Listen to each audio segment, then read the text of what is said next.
today we're going to go ahead and continue our previous session. That is this one, this notes. I think we will stop at we've talked about C2 and stage delivery.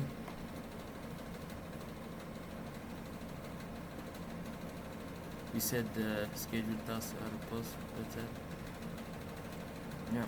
So basically, cyber threat intelligence. I think we were here.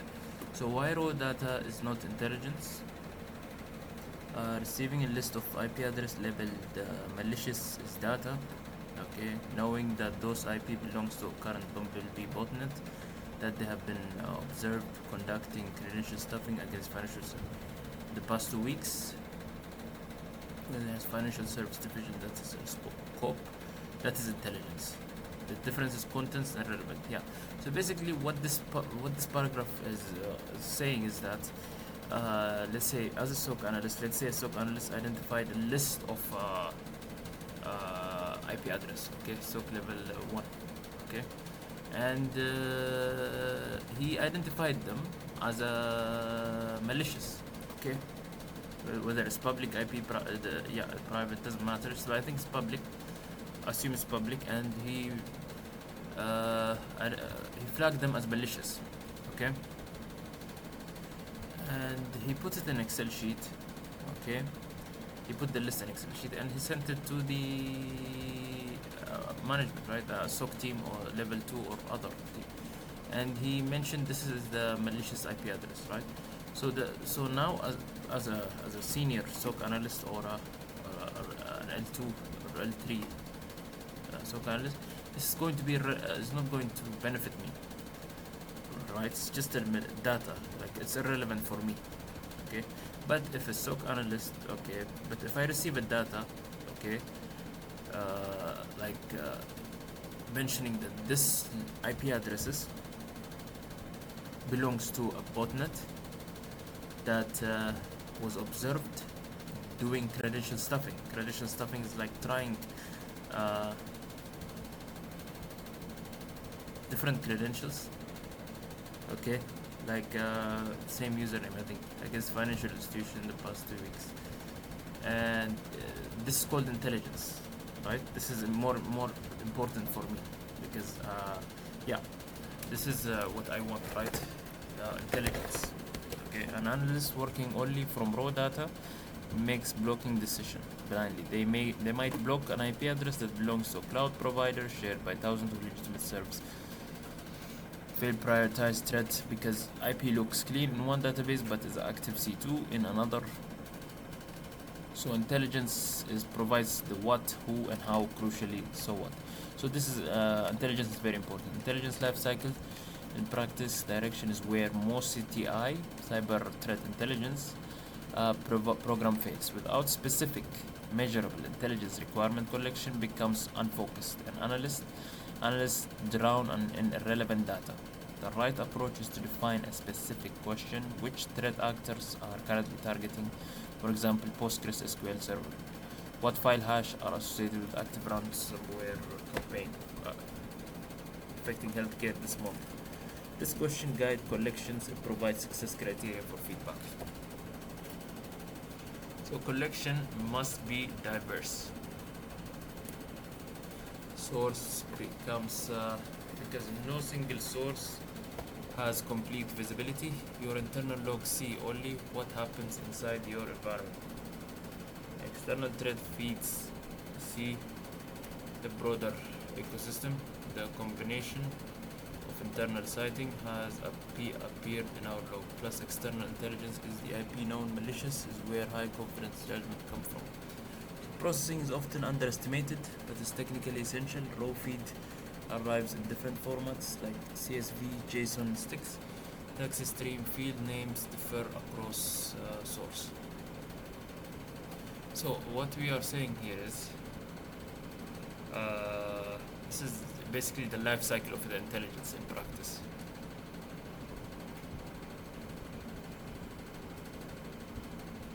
Yeah, they're just so direction is important. We need to have a direction. In collection is also important. Okay, we shouldn't just collect data from a single source. Okay, so we should have different source, diverse source. Yeah, it has to be from different source, your data, and happens inside. Yeah. Yeah, you can also, for example, here you can check if the IP you found is non-malicious. Like this stuff has to be checked. Yeah, when collecting the data, processing is often underestimated. Yeah, the processing means basically when we receive data, we receive it on different formats like JSON, plain text, all that shit, and IP address may be formatted differently. For any analyst can happen, all this must be normalized. Yeah, normalization, I think we've talked about it, normalization in the previous lectures, like when we were talking about Splunk. Okay, like if you remember how Splunk receives different log formats and puts it in different first it breaks it to different fields. This we call it parsing, and then it puts all the formats from all the formats and it normalizes it, puts it in the same format. Okay, the duplication is also critical. Like the duplication means like you could receive duplicates, right? Duplicate IP, duplicate information, so you need to deduplicate it. Analysis. Algorithm can tell you that the IP appears in multiple feeds, cannot tell you whether your organization actually communicates with that IP. It is from a reliable source, confidence score, adjusted, creating indicators by confidence.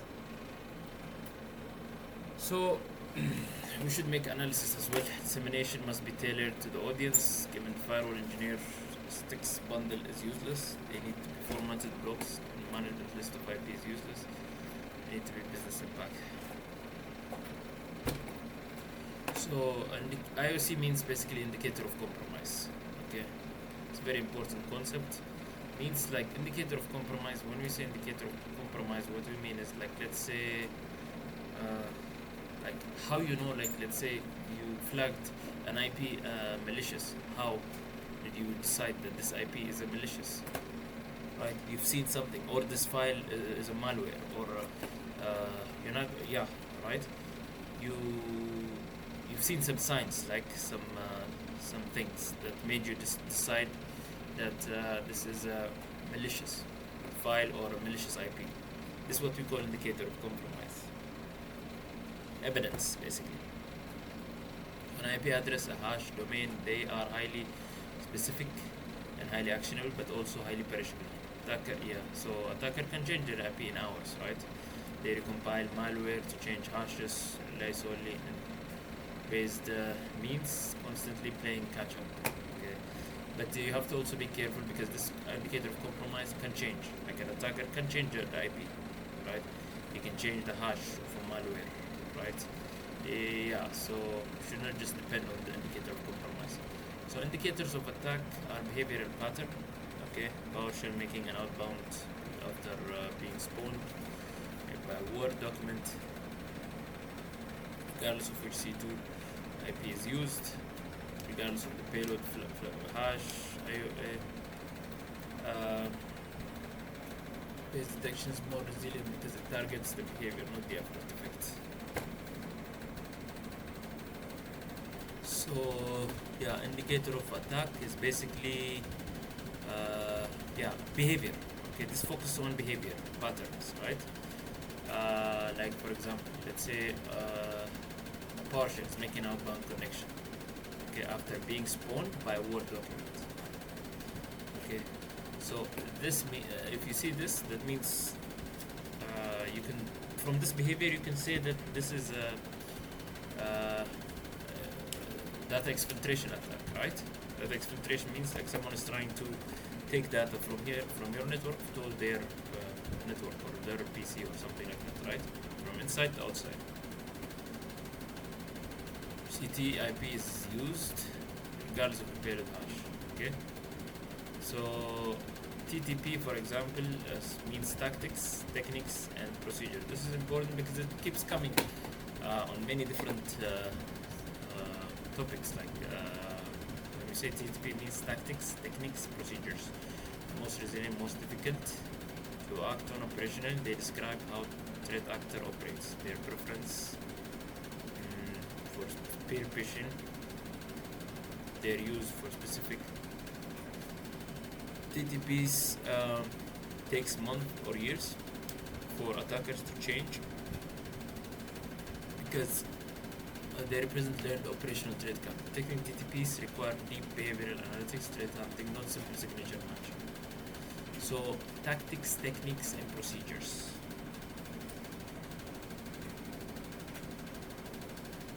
So basically what this is, they describe how the threat actor operates. You got me? So that's what TTP is.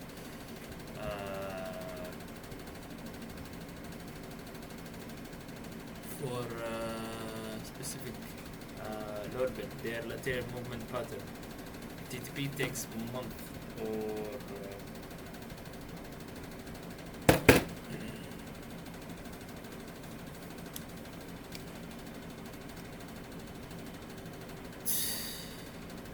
pyramid of, so that's the, yeah, so they just give us details, okay, of this behavior steps, okay, how the threat actor operates. Pyramid of pain, attributed to David Bianco, codifies this blocking, for example, blocking hash is easy for defenders, but also easy for attackers to defeat.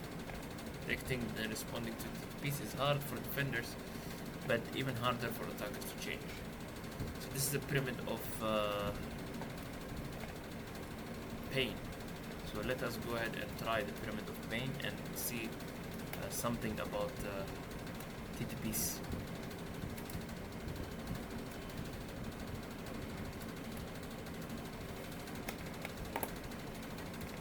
Yeah, let me go ahead.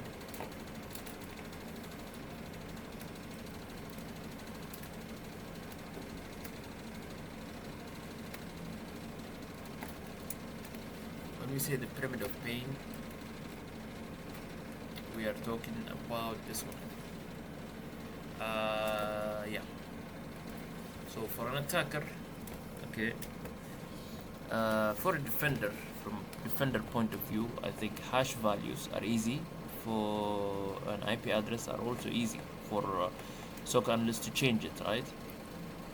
I mean to block it, sorry. Okay.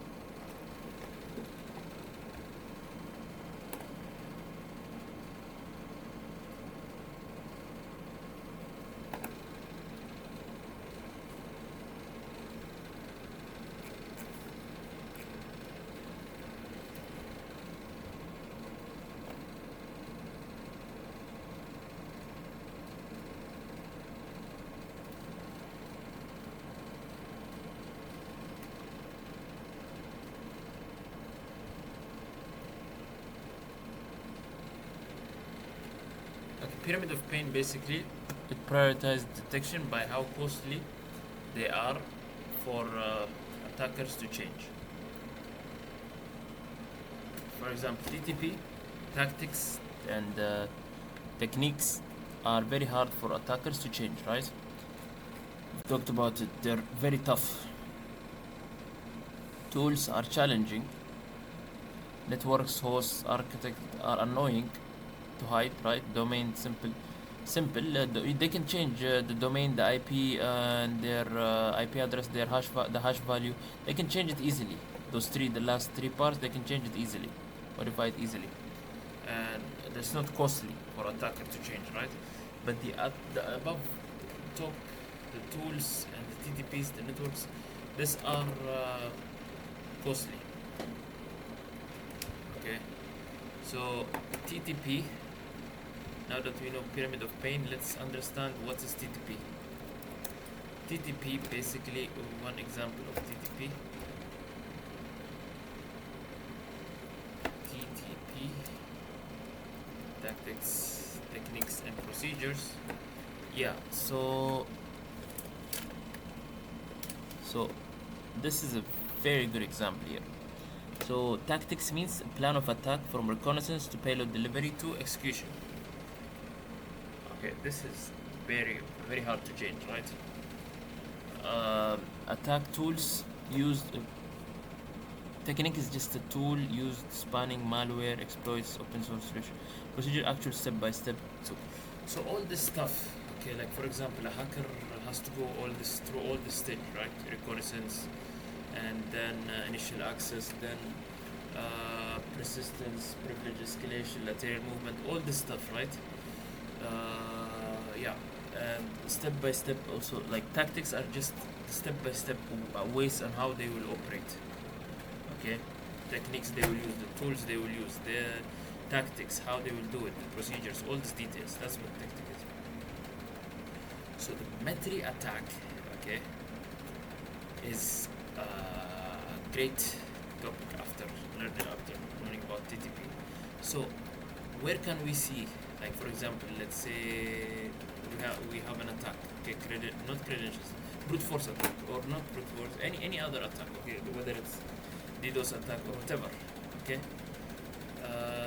phishing attack or whatever, okay. You want to know how this attack is performed, what tools, what are the step by step, how the attackers actually exploit, how to defend against it.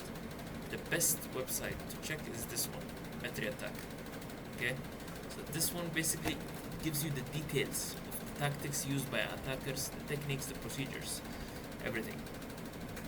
Before attack, every organization, vendor, research team described attackers' behavior in different languages. Okay, like lateral movement meant different things for different people. So mandate report, CrowdStrike report about the same threat actor used completely different terminologies.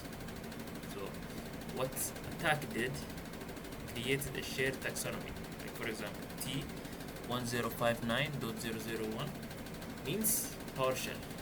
It means exactly the same thing to every professional globally. Okay, so that's the idea. When an analyst writes observed T1059.001 in triage note, the L2 analyst, the incident responder, the threat actor, the threat hunter all immediately understands that what the behavior was observed, what the relevant mitigations are, which threat actor profiles are associated with it.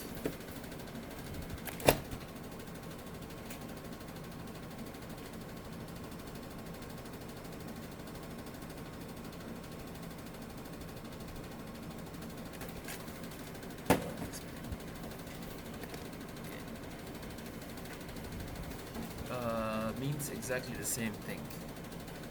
The matrix structure is also important. Tactics are the columns. Okay. Yeah. Tactics are the columns: reconnaissance, initial access, execution, representing the attacker's goal at each stage. Techniques are the roles under each tactic, representing the methods. Sub-techniques add granularity. This structure means you can answer what stage of attack this is. Is this tactics? How are they doing it?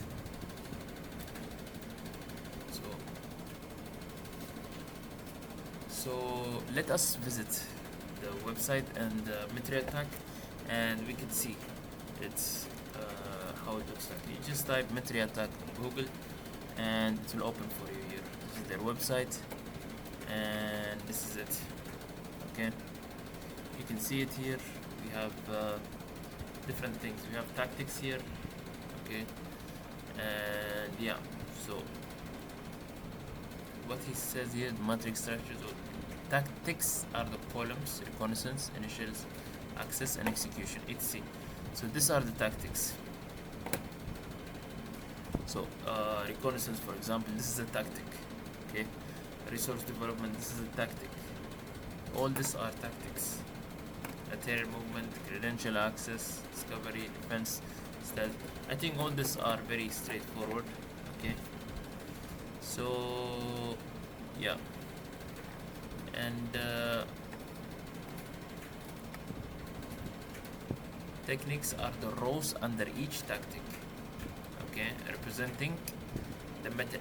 Sub-techniques add granularity. The structure means you can answer what stage of attack is this tactic, how are they doing it, technique, right? That's the difference.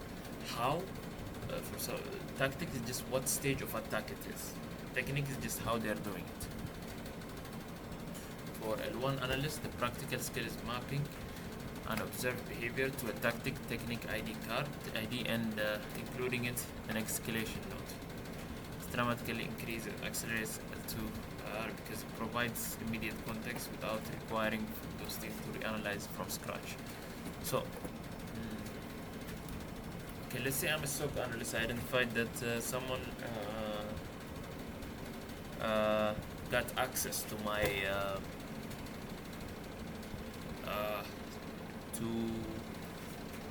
to our system, to one of the PCs available in the company's internal network. This is called initial access, right? So SOC analyst, he identified this. Maybe he checked the log. He found. He went to event viewer, for example. Maybe he was went to security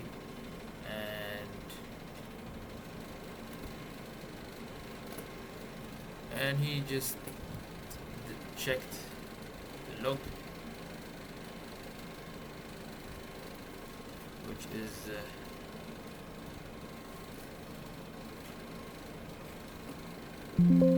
yeah 264 4624 is logged in, right? This is the log that he found. Okay, someone got access to our network, whether he used Splunk or other. He just figured it out that there is a unauthorized someone accessed our network. So he can mention this. The tactic is initial access, obviously. The technique used, he has to figure out which technique they use to access it. Whether it's phishing, okay, which is the most likely way that was used, or other, for example, other ways. So let's assume it's phishing. So this is the technique, right? And the sub-technique are this is the how they did it, not the what. The what is just initial access, right? So he can see, even under phishing, you can find sub-techniques, right? For example, 001, 002. It could be spear phishing attachment, something totally different. It could be spear phishing link. So you have to figure it out which one it is. Okay. Then when you write your report. So yeah. So the cyber kill chain is linear versus non-linear reality. The kill chain value in providing mental model for attacks progression. Each stage depends on the previous one. You cannot install malware before exploiting a vulnerability. You cannot exploit before delivering. You cannot deliver before weaponizing. You cannot weaponize effectively before reconnaissance.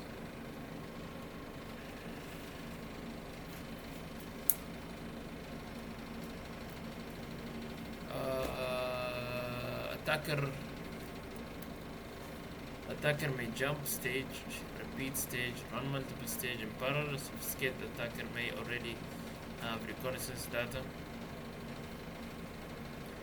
Or defender identifying this one.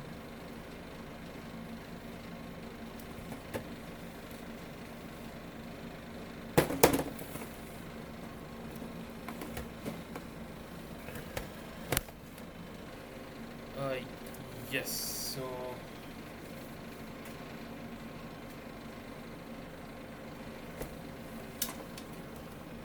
so this is it. Okay, we were in the cyber kill chain. We have linear or non-linear reality. The kill chain value is providing the mental model for attack progression. Each step depends on the previous one. No, okay, so this I prefer to show you in the here cyber kill chain phases. So basically these are the cyber kill chain phases, just so we are familiar with them. I think we can just do this one. Yeah, this is better. So start with reconnaissance, obviously, then weaponization, and then delivery. Okay, you send it to the victim's PC, exploitation, installation, command and control. Command and control will give you permanent access, actions and objectives. These are the step-by-step process on how. So the idea is, what they're saying is, you cannot like here, let's say, yeah, we can, yeah, reconnaissance, we know, so you cannot just jump, you have to follow this step by step. So that's the idea. The kill chain's greatest value for defenders, identifying the earliest detection opportunity. External scan reconnaissance, yeah, basically external scanning, yeah, this means this is a sign of reconnaissance, right? Detected before attacker have done anything else. Intervention, detection and objection. Early stage was missed. So CVE or CVSS, why scoring matters for prioritization. So a large organization may receive hundreds of CVEs, okay, notifications per month. Without prioritizing, patching all of them quickly is impossible. CVSS provides standardized metrics for prioritization. Okay, a base score 0 to 10 reflects the inherent characteristics of the vulnerability. We have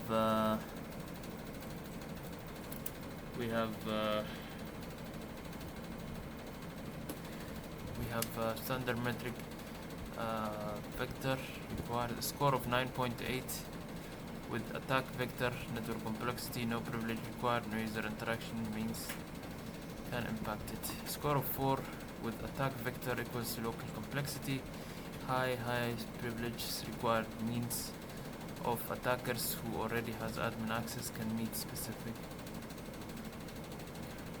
adjust vulnerability. Yeah, so this is means like attack vector local complexity and attacker who already have admin access who can meet specific condition meets exploit. So these are just a way of scoring the CVEs. Okay, think of them like prioritizing it, like the high. We usually, when we do any vulnerability scanning, okay, there are tools to do vulnerability scanning like Nessus or OpenZap. There are tools like that, and they will give you all the vulnerabilities, a list of CVEs, okay, and it's not just going to throw the CVEs at you, it's going to categorize it like based on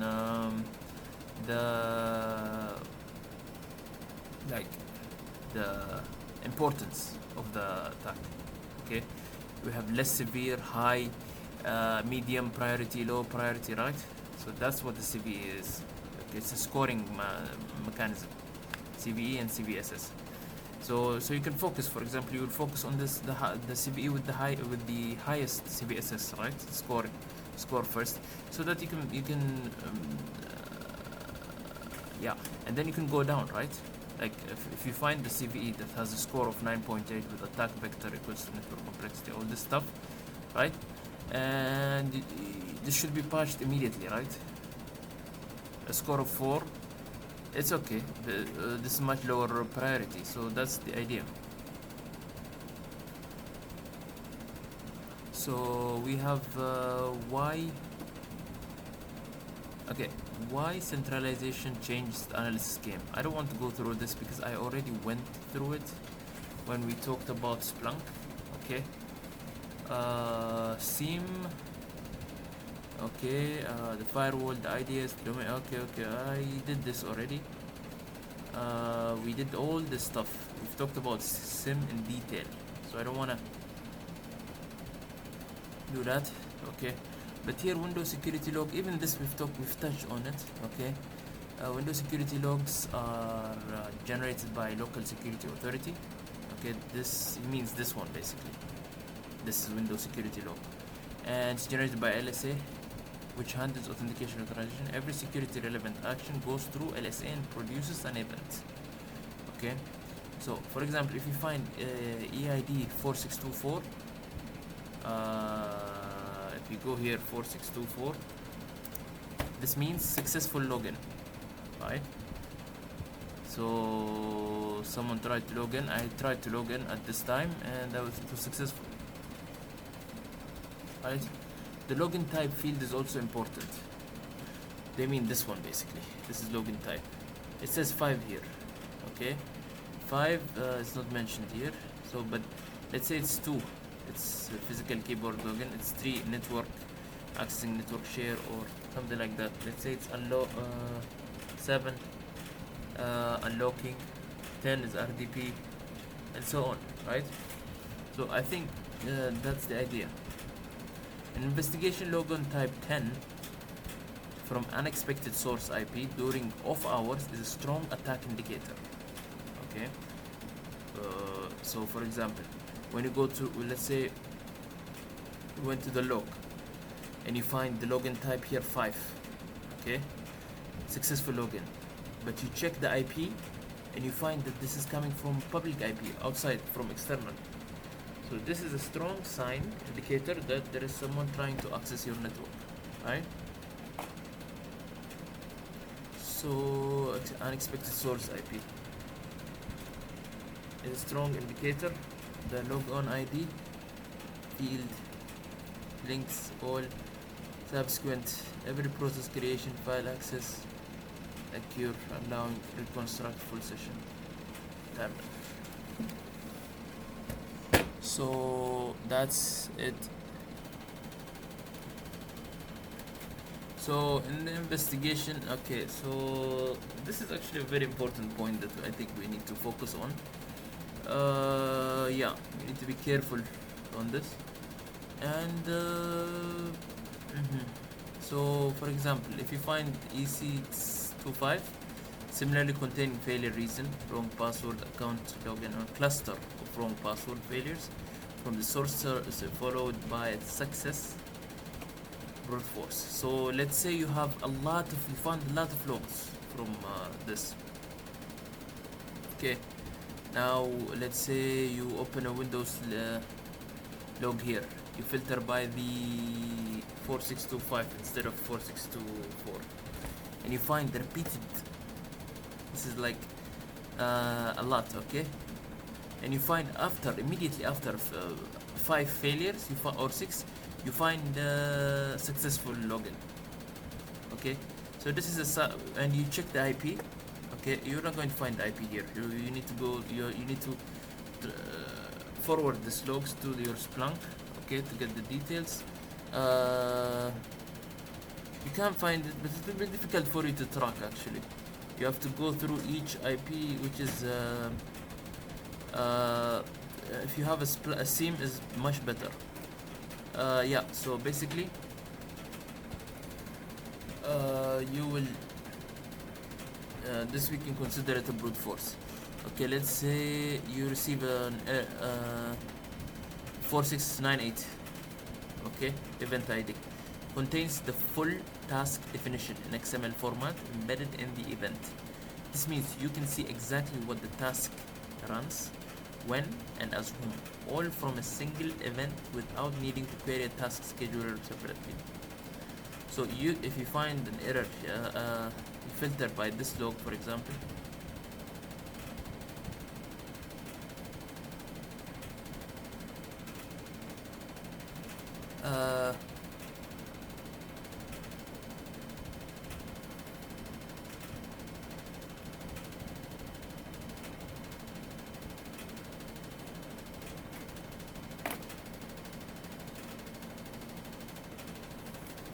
Okay, So if you find this event ID, okay, this means scheduled task created. We've talked about why attackers love scheduled tasks. Why is the best actually?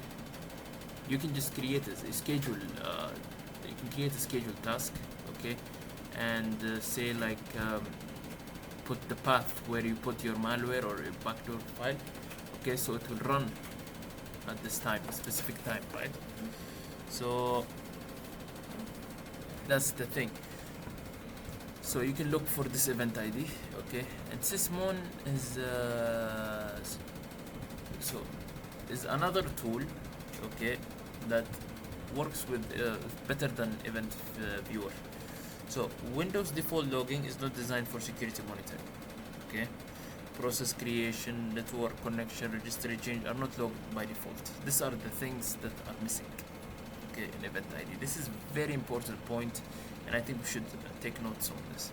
So event viewer is great, okay, but it has an issue, okay. This is just, it's not designed for security. Like for example, if someone tries to exfiltrate data, okay, or someone creates a process or something, connection, or to modify the registry, all this stuff are not logged in event viewer, okay, registry changes. So sysmon will fill the gap for us, okay. Like for example, here we have EID process create 1, okay. So to go to sysmon, we go to application. I think we installed it on the previous, I showed you how to do it. So we can go to Windows here, and from Windows we will go to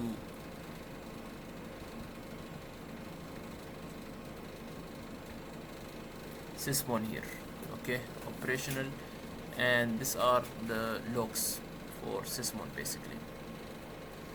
Okay, so here I have yes, so let's go ahead and finish. So when we say process create, like this is the most valuable event in security monitoring. It contains the full command line, including arguments, the parent process name and ID, the user context, the file hash, the timestamp. The command line is critical, okay. It's difference between seeing PowerShell.exe launched, ambiguous, and seeing PowerShell.exe.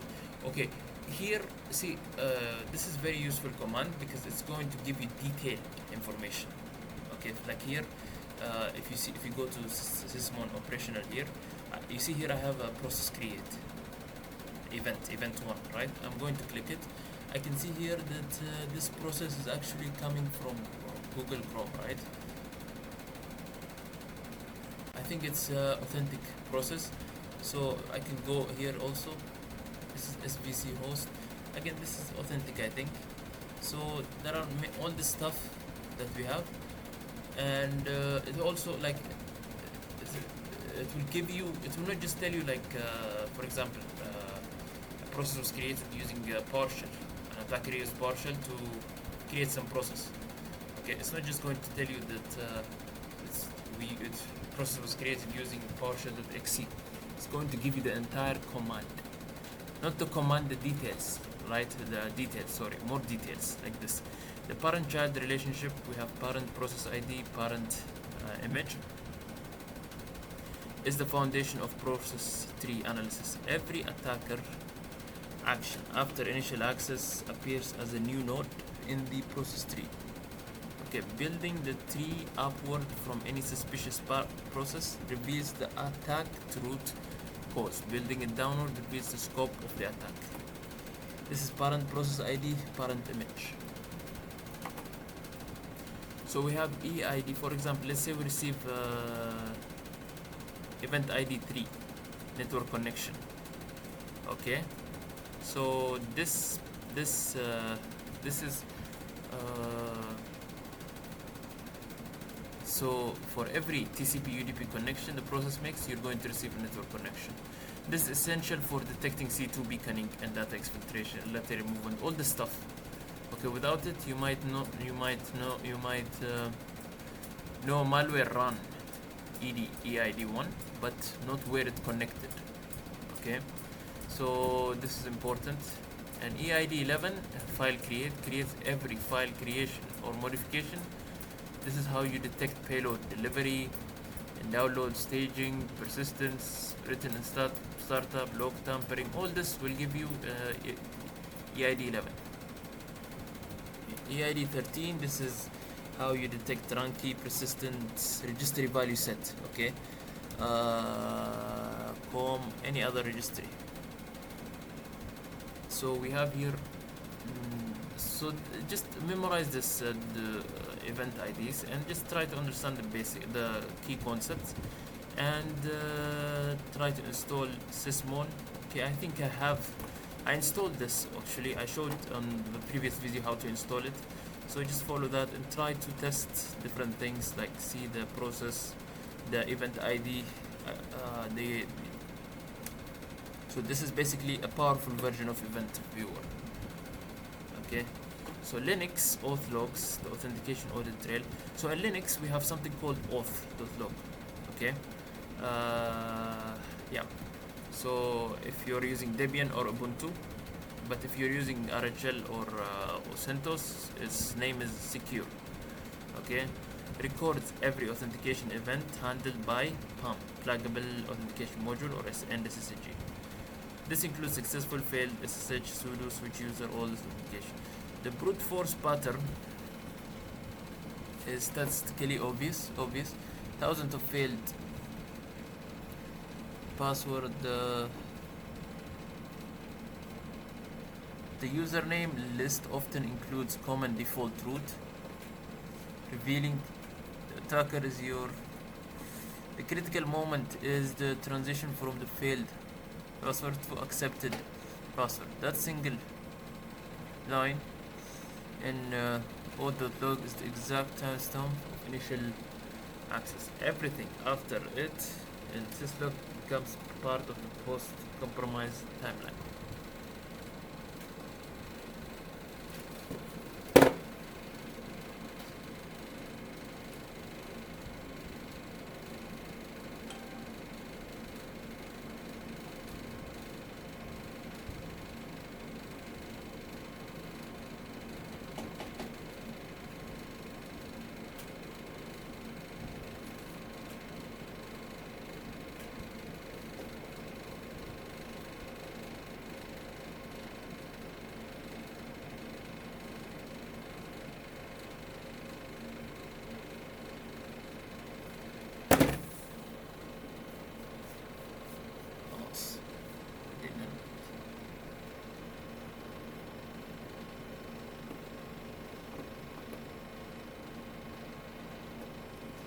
So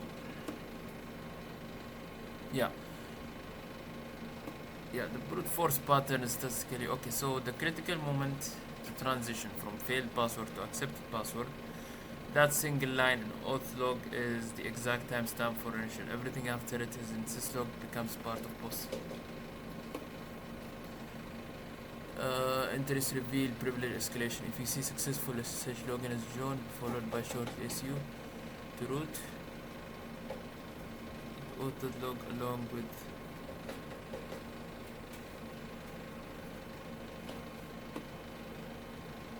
I think we should go ahead and continue here. So okay, the same thing here. The brute force pattern is statistically obvious. Thousands of failed password for invalid username from the same IP. Message of rapid succession, then suddenly success. This username list often includes common like root, admin, Ubuntu, guest, revealing the attacker is using a generic word list. The critical moment is the transition. Okay, this is very important. Transition means transition from failed to accepted. That single line in auth.log is the exact timestamp of the initial access. Everything after it in the syslog becomes part of the post-compromised timeline. So su sudo entries reveal privilege escalation.